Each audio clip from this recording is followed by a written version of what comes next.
Nous voilà dans cette semaine où nous parlons des dons spirituels.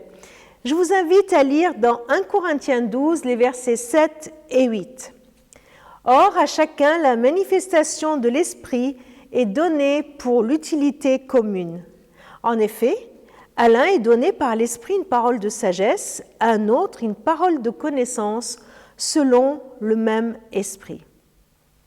À chacun, la manifestation de l'Esprit est donnée. Autrement dit, dans chacun de nous, l'Esprit se manifeste de différentes manières et avec le même but, l'utilité commune. Voyons voir aujourd'hui ce que c'est que cette parole de sagesse ou parole de connaissance. Le propre de la sagesse biblique, c'est qu'elle commence par la crainte de l'Éternel ou la reconnaissance de l'autorité du Seigneur. Nous voyons ça en leitmotiv tout au long de l'Ancien Testament et dans Proverbes notamment.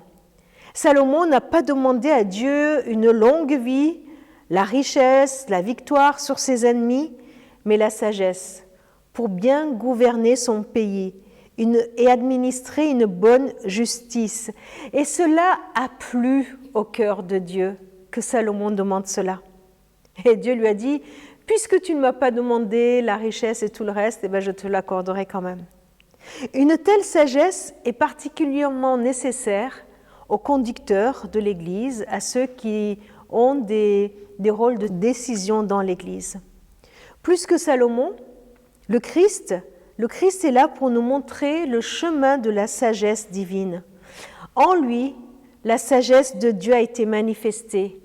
Elle l'a été en prenant un peu le contre-pied de la sagesse des grands de ce monde qui cherchent à dominer, à étendre leur pouvoir, tandis que Jésus, lui, il s'est fait serviteur et a donné sa vie pour les autres. Et comme nous l'avons vu dans 1 Corinthiens 2, cette sagesse nous est révélée et communiquée par le Saint-Esprit.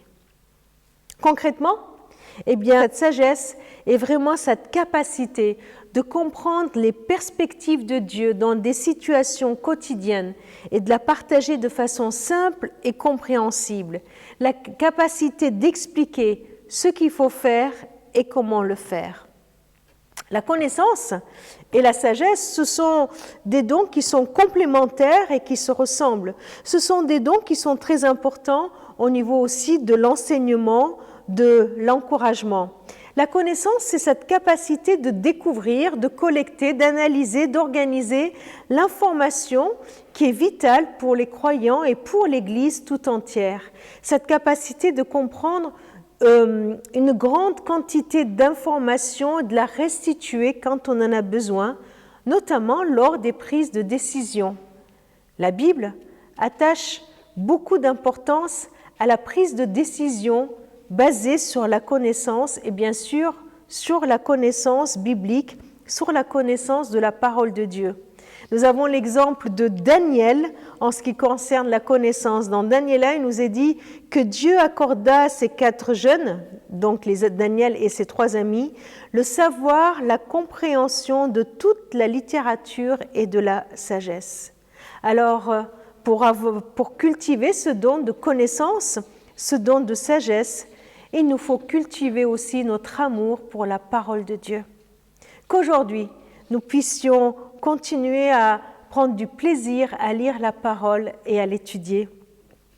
Merci Seigneur pour cette connaissance et cette sagesse que tu nous donnes. Je te prie Seigneur de nous donner beaucoup de plaisir à étudier ta parole et à cultiver notre sagesse et notre connaissance, celle qui vient de toi. Amen.